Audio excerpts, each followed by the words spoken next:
Okay, so RJ விக்னேஸ்வரனுடைய அடுத்த segment தலைக்கு மேல. இப்போ வந்து ஒவ்வொருத்தருக்கும் நான் ஒருத்தருடைய போட்டோ காட்ட போறேன். அவரை பத்தி நீங்க எனக்கு டிஸ்கிரைப் பண்ணும். அவரோட டயலாக் சொல்லக்கூடாது, பாட்டு சொல்லக்கூடாது, ஆக்ஷன் அதெல்லாம் பண்ணக்கூடாது. அவங்களோட கேரக்டரை மட்டும் சொல்லி என்னை கண்டுபிடிக்க வைக்கணும். ஓகே, அவங்க பண்ணிருக்கக்கூடிய விஷயங்கள் மட்டும் சொல்லி கண்டுபிடிக்க வைக்கணும். ஓகே, இவருக்கு உண்மையிலே இதுல என்ன இருக்குன்னு தெரியாது. எனக்கு தெரியாது உண்மையிலே. ஓகே, டன் போலாமா? ஐயா, இப்போ எனக்கு மறுபடியும் ரூல்ஸ் ஒரு தடவை சொல்லுங்க. அதாவது அண்ணே, நீ கொஞ்ச நேரம் அமைதியா இருங்க. நான் யாரோட போட்டோ காட்டுறேனோ அவங்கள பத்தி நீங்க சொல்லணும். ஆனா அவங்க நடிச்சிருக்க படமோ பாட்டோ அவங்களோட ஸ்டைலோ அது மாதிரி எதையுமே சொல்லக்கூடாது. அவங்க பேரு சொல்லலாமா? சார் என்ன தூங்கிருச்சு? ஏய் வேற இவன் சொல்வாரு. தெரியுதா நான் என்ன பாடுபட்டேன்? ஒரு கூட்டத்தை வச்சுக்கிட்டு உயிரை கொடுத்து கத்திட்டு இருப்பேன். அங்கேருந்து வருவார், அங்கே வந்து இது மாதிரி ஒரு ஜோக் அடிச்சுட்டு போயிட்டே. நீங்க சொல்லாங்க பிரதர், அது 14 வருஷம் பலன். யாரும் தவறா எடுத்துக்க மாட்டா. இவரை பேச வைக்கிறதுக்காக தான் நான் இதை பண்ணேன். ஃபர்ஸ்ட் வந்து ரக்ஷன் அவர்கள். ஆமா, எஸ், அவன் அண்ணா அதை பார்த்து கத்துக்கலாம் நினைச்சேன்.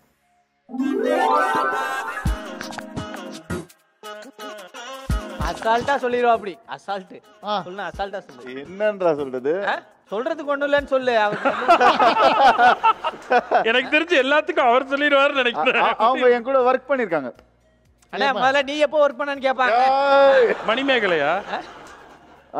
அவங்க வந்து குரல் ரொம்ப நல்லா இருக்கும். குரலா? குரல் ரொம்ப நல்லா இருக்கும்ண்ணே. பாடகி? ஐயா ஐயோ, அப்படி கிடையாது, அப்படி கிடையாது. குரல் மாதிரி இருக்குன்னு சொல்றாருயா. ஆளே கொஞ்சம் ஐயா திக்கா இல்லையா? இதை பற்றி நாம் தெரிந்து கொள்ள வேண்டும் என்றால் ஒரு 8 வருடங்கள் பின்னோக்கி சொல்ல வேண்டும். 8 வருடம் பின்னோக்கி? ஏன்னா இப்ப அவங்க 8 வருடம் பின்னோக்கி போயிட்டாங்க.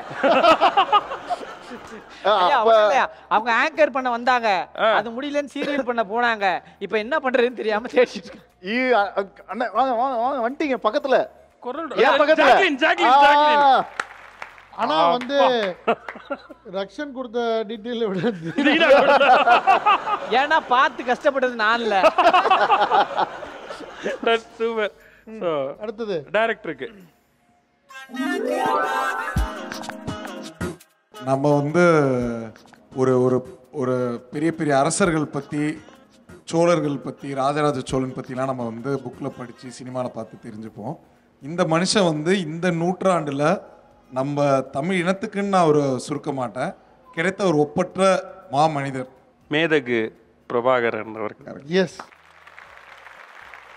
அடுத்து தீனா அவர்களுக்கு. எஸ், இந்த இடம் தான் முக்கியமான இடம். இவரோட தாட் எப்படின்னா, தன்னோட படத்துல வந்து ஒருத்தர் சில பேர்னு இல்ல, பண்ற எல்லாருமே தெரியணும்னு நினைக்கக்கூடிய ஒரு நபர். தன்னுடைய படத்துல பண்ற எல்லாருமே தெரியணும்னு நினைக்கிற ஒருத்தர். ரக்ஷன் எனக்கு வந்து தெரியாது, சும்மா சும்மா அப்படி நினைக்கக்கூடிய ஒருத்தர்.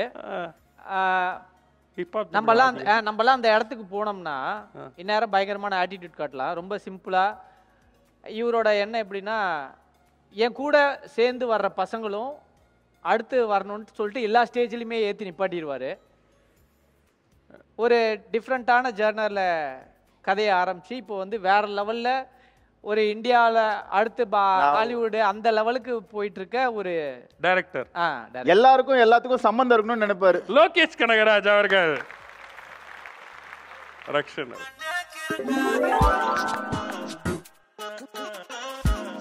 அவரு பண்ணாத சாதனையே கிடையாது.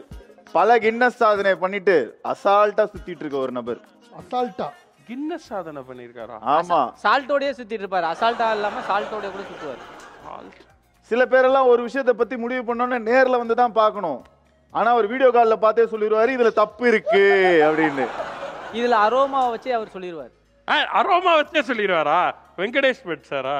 ஐயோ, அவருக்கும் சீனியரா ஒருத்தரால இருக்க முடியும்னா என்னப்பா என்ன? எனக்கு அந்த வீடியோ கால் ரெஃபரன்ஸே தெரியல.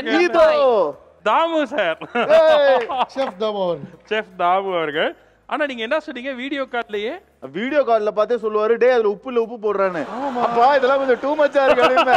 உப்பு இல்ல எனக்கு தெரியும் உப்பு போடு அப்படிம்பாரு. சீரியஸாவே இப்ப சமீபத்துல கூட ஒரு வீடியோ வந்துச்சுல்ல, நீங்க வேணா போய் பாருங்க, அதுல உப்பு இல்லன்னு சொன்னாரு. போய் டேஸ்ட் பண்ணி பார்த்துட்டு உண்மையிலே உப்பு இல்ல. அப்படியா? டைரக்டருக்கான இவர் வந்து தமிழ்நாட்டுல இளைஞர்களுக்கெல்லாம் பல இளைஞர்களுக்கு ஒரு பாசக்கார அண்ணன்.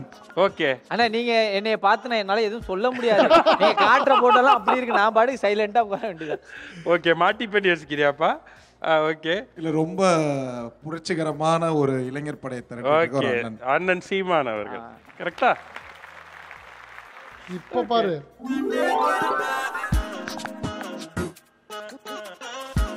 என்னோட ஆக்டிங்க்கு வந்து இவர் ஒரு இன்ஸ்பிரேஷனு, என்னுடைய முதல் வாய்ப்புக்கு இவர் ஒரு காரணம். தனுஷ் சாரா? இப்படி சொல்ல மாட்டாரு யூசுவலா. என்ன முதல் வாய்ப்பு அதுக்குள்ள காரணம்னா முடிச்சிட்டீங்க? ஒரு 3 விஷயமாவது சொல்லுவீங்க. எப்படி சொல்றேன்னா, இவர் கூட இன்னும் நான் நிறைய படம் ஒர்க் பண்ணுன்றது என்னோட ஆசை. என்ன சீரியஸா அவர் மேல ஒரு பயங்கரமான ரெஸ்பெக்ட், அந்த இதை எப்படி சொல்லணும்னு எனக்கு அந்த ரெஸ்பெக்ட் உருவாறதுக்கு ஏதாவது காரணங்கள் இருக்கும்ல, ஏதாவது விஷயங்கள் நடந்திருக்கும் உங்களுக்குள்ள பேச்சு. ஆக்சுவலா என்னன்னா, நான் பவர் பாண்டி படத்தப்போ நான் அதான் சொன்னேன்ல, ஃபர்ஸ்ட் அப்பதான் படமே போறேன். அதான் ஓவர் அந்த பெர்ஃபார்மன்ஸ்லாம் பண்ணும்போது ஆக்டிங்கோட மைன்யூட்லாம் நமக்கு சொல்லி தரணும்னு கிடையாது. அவர் ரொம்ப ரொம்ப டீட்டெயிலிங்காக சொல்ல, அவர் டேரக்டராக எக்ஸ்பிளைன் பண்ணுறதை தாண்டி ஒரு பக்கத்தில் உட்கார வச்சு இதெல்லாம் சொல்லி கொடுப்பார். அவர் என்ன விஷயம்லாம் பண்ணுவாரோ அதை நமக்கு சொல்லி கொடுத்து அந்த இதெல்லாம் ரொம்ப டீட்டெயிலிங்ஸ். ஒரு புருவத்தை சுருக்கிறதோ நேராக வைக்கிறதோ அதுக்கு ஒரு அர்த்தம் இருக்குது அப்படின்ற மாதிரி ஆக்டிங் டீட்டெயிலிங்லாம் நான் இப்போ தான் கற்றுக்கிட்டேன். ஃபுல்லாக ஏதோ படங்கள்லாம் பார்க்கும்போது தெரிஞ்சுக்கிட்டேன். அதெல்லாம் எனக்கு அப்போவே சொல்லி கொடுத்து என்னை அப்ரிஷியேட் நிறையா பண்ணுவார். அதனால் எனக்கு நம்ம மேலே ஒரு ரெஸ்பெக்ட். Super super super. எனக்கும் ஒருத்தர் சொல்லியிருக்கார், இவர் கூட ஒரு வாய்ப்பு வந்தா மிஸ் பண்ணிடவே கூடாது அதை. ஏன்னா அங்க கத்துக்கிறதுக்கு அவ்வளோ ஸ்பேஸ் இருக்கும். அங்க நீங்க பணம் பார்க்காதீங்க, டேட்டு பார்க்காதீங்க, எதுவும் பார்க்காதீங்க, அவர்கிட்ட போய் நடிச்சுட்டு வந்துருங்க அப்படின்னு. இல்லை, நான் அந்த பவர் பாண்டி ஷூட்டிங் அப்போ என்னோட போர்ஷன் இல்லைனா கூட இவர் நடிக்கிறப்போ நாங்கள் உட்காந்துட்டு பார்த்துட்டு இருந்தேன். அந்த மாதிரி பயங்கர ஒரு ரொம்ப சென்சிபிளாக ஒர்க் பண்ணி இந்த சுச்சுவேஷனுக்கு இப்படி தான் நம்ம அந்த இதில் நடிக்கணுன்றதுலாம் அங்கேருந்து எனக்கு ஸ்டார்ட் ஆனது தான். Super super super super super. இதோட தலைக்கு மேல வேலை முடிவுக்கு வருது. இதன் முழு வீடியோவை BS Value OTT ஆப்பில் கண்டு மகிழுங்கள்.